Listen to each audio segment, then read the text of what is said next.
Relationship between gram and AMU। AMU और ग्राम के दरमियान क्या रिलेशनशिप है और इसको हम किस तरह एक दूसरे के साथ रिलेट करते हैं। तो इसके लिए सबसे पहले आपको ये जानना ज़रूरी है कि ग्राम क्या चीज़ है और AMU क्या है।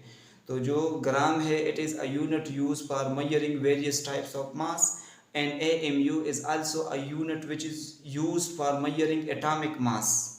तो जो एटम है हमारे पास बहुत ज़्यादा लाइट एंड स्मॉल पार्टिकल है, तो हम इसको ग्राम में एक्सप्रेस नहीं कर सकते। तो इसके लिए साइंटिस्ट ने एक अलहदा सा सिस्टम बनाया जिसको हम रिलेटिव एटॉमिक मास कहते हैं। तो रिलेटिव एटॉमिक मास के ज़रिए हम किसी भी एटम की मास फाइंड आउट करते हैं या मास इसको मैयर करते हैं, और इसके लिए जो यूनिट हम यूज़ करते हैं वो हमारे पास है AMU।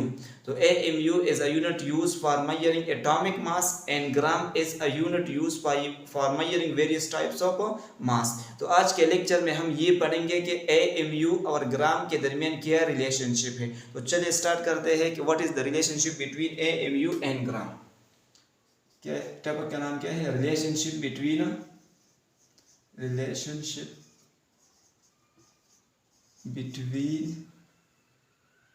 AMU and gram. तो स्टार्ट लेते हैं। जिस तरह आप लोगों को पता है कि what is AMU। AMU is a mass of 112 of 1 atom of carbon 12। AMU हमारे पास क्या है? AMU है हमारे पास कि ये 112 तक 112 ऑफ मास, किस चीज़ की मास की 112 हम लेंगे ऑफ 1 एटम। किसकी 1 एटम? कार्बन 12 की 1 एटम, कार्बन 12 की 1 एटम। ठीक है, कार्बन 12 हम यहाँ पर इसलिए यूज करते हैं कि कार्बन के आइसोटोप्स है, कार्बन 13 भी है और कार्बन 14 भी है, लेकिन इसको हम रिलेटिव एटॉमिक मास जो सिस्टम है उसमें हम इसको स्टैंडर्ड कंसिडर किया है हमने। ठीक है, तो इसलिए मैंने यहाँ पर लिखा है C12। तो आगे पढ़ते हैं कि 1 AMU is equal to 1/12 of mass of 1 atom of carbon 12। तो इसके अलावा आपको एस पता है कि जो कार्बन 12 है इसकी मास कितनी है? इसकी मास हमारे पास है 12 AMU। तो ये बराबर है हमारे पास 12, ये हमारे पास है एटॉमिक मास। अगर हम इसको ग्राम में रिप्रेजेंट करते हैं तो इसको कहा जाता है ग्राम एटॉमिक मास। तो फिर ग्राम एटॉमिक मास बराबर है 1 मोल की, और 1 मोल हमारे पास बराबर है एवोगाड्रो नंबर्स की, विच इज 6.023 × 10⁻23 एटम्स। ठीक है,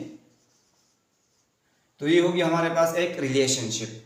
अब हम इन दोनों को सेपरेट करते हैं क्योंकि हमारा जो काम है इन दोनों के साथ है। कौन कौन सा? 12 gram and number of particles Avogadro number.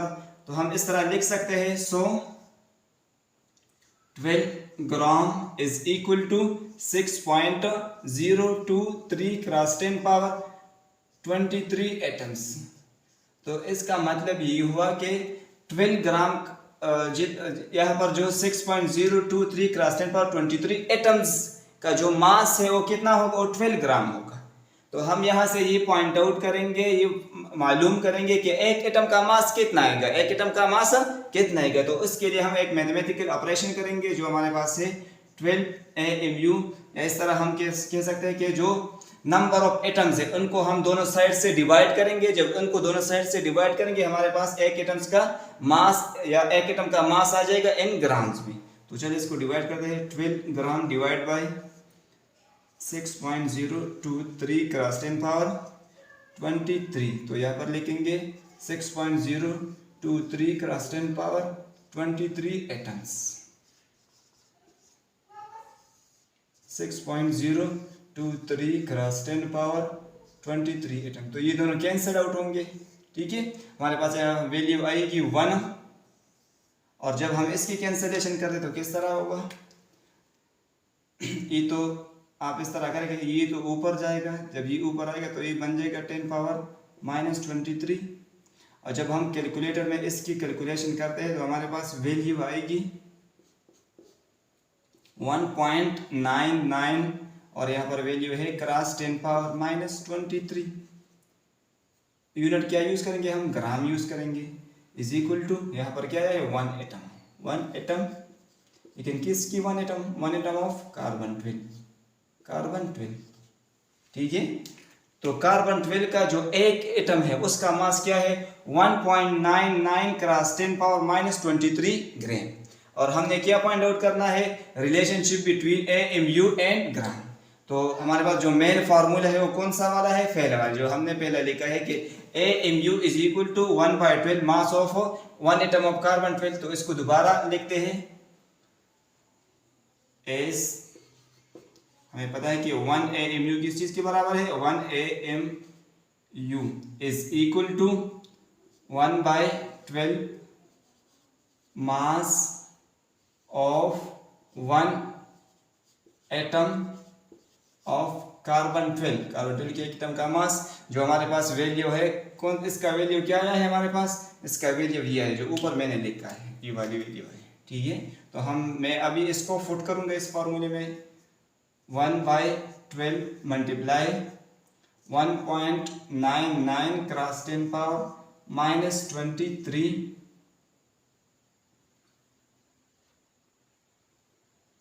ग्राम। ठीक है, और यहाँ पर आएगा हमारे पास 1 AMU। तो 1 AMU बराबर है 1/12 मल्टीप्लाई 1.99 क्रॉस 10 पावर माइनस 23। इसको हम इस तरह भी लिख सकते हैं कि 1.99 cross 10 power minus 23 divide by 12, और यहाँ पर लिखेंगे ग्राम। तो 1 AMU इसकी बराबर होगी। जब हम इसकी कैलकुलेशन करेंगे तो कैलकुलेटर में हमारे पास वैल्यू आएगी इज इक्वल टू, क्या आएगी वैल्यू हमारे पास आने वाली है 1.67 या 1.66। ठीक है, क्रॉस 10 पावर माइनस 24। तो 1 AMU बराबर होगी 1.67 क्रॉस 10 पावर माइनस 24 ग्राम। तो ये इसका रिलेशनशिप है किसके साथ, ग्राम के साथ। 1 AMU is equal to 1.67 cross 10 power minus 24 gram. अगर कोई ये चाहता है कि मैं ग्राम की जगह यहाँ पर kg इस्तेमाल करूँ, किलोग्राम इस्तेमाल करूँ, तो क्या करेगा, तो ये करेगा कि 1 AMU is equal to 1.67 cross 10 power, तो यहाँ पर माइनस 24 की जगह लिखेगा माइनस 27 kg, माइनस 27 क्या आएगा, kg आएगा। ठीक है, तो 1 AMU is equal to 1.67 cross 10 power minus 24 gram, relationship between AMU and gram. And when someone want to express the AMU value in a kg, then they will use the power 10 power minus 27 instead of 10 power minus 24। ठीक है, तो 1 AMU हमारे पास बराबर है किस चीज की, 1.67 cross 10 power minus 27 kg। तो ये हो गया आपका रिलेशनशिप बिटवीन AMU एंड ग्राम। इसके अलावा हम एक्स्ट्रा थोड़ा सा नॉलेज इसमें आपको दे रहे हैं कि जो AMU है, it is stand for atomic mass unit, atomic mass unit. But instead of AMU, scientists also used the word U. AMU is a atomic mass unit, but AMU की जगह हम U भी इस्तेमाल करते हैं, जिसका मतलब सिंपल है हमारे पास यूनिफाइड मास। ठीक है, और U की जगह समटाइम्स यूज हो रहा है DA। तो D का मतलब है डाल्टन। तो AMU की जगह हम समटाइम्स U भी इस्तेमाल कर सकते हैं, DA भी इस्तेमाल कर सकते हैं। इन सारे का मतलब क्या है, सेम है। जिस तरह 1 AMU हमारे पास बराबर है किस चीज की, 1 AMU is equal to 1/12 mass of carbon 12। Carbon 12 का जो मास है उसकी बराबर है। यहाँ पर हम लिखेंगे मास, किस चीज की मास, C12 की मास। ठीक है, अगर हम U लिखना चाहते तो 1U is equal to 1/12 multiply mass of C12। अगर हम DA लिखना चाहते हैं तो ये भी बराबर होगा इस तरह, 1 DA is equal to 1/12 multiply mass of C12, 12 के बराबर होगा। तो ये हो गया आपका relationship between AMU and gram. तो आपने ये देखा भी होगा इसमें कि ये हमारे पास जो ग्राम में वैल्यू आ रही है ये बहुत ज़्यादा स्मॉल वैल्यू है। देखिए -10⁻24 है। तो इसको कोई भी इस तरह सिस्टम जिसमें हम ग्राम एज अ यूनिट यूज़ करते हैं, कोई भी सिस्टम इसको डिटेक्ट नहीं कर सकता मास को, क्योंकि ये बहुत ज़्यादा स्मॉल वैल्यू है। ठीक है, तो इसके बाद हम पढ़ने वाले हैं एक कंसेप्चुअल क्वेश्चंस, या आप इसको एक कंसेप्चुअल एमसीक्यूज का नाम भी दे सकते हो। कंसेप्ट, इसमें कंसेप्ट क्या है? कंसेप्चुअल एमसीक्यूज या क्वेश्चन आ सकते हैं इससे। ठीक है, वो कौन सा होगा? वो ये होगा कि अब हम इससे एक फार्मूला डेराइव करते हैं अपने लिए। ठीक है, तो फार्मूला क्या होगा? मास of one atom, mass of one atom. किसी भी एलिमेंट का एक एटम का मास अगर हम फाइंड करना चाहते हैं तो हम किस तरह फाइंड करेंगे? Atomic mass. किस चीज का एटॉमिक मास? जिस एटम का आप atomic mass divide by Avogadro number, atomic mass divide by Avogadro number.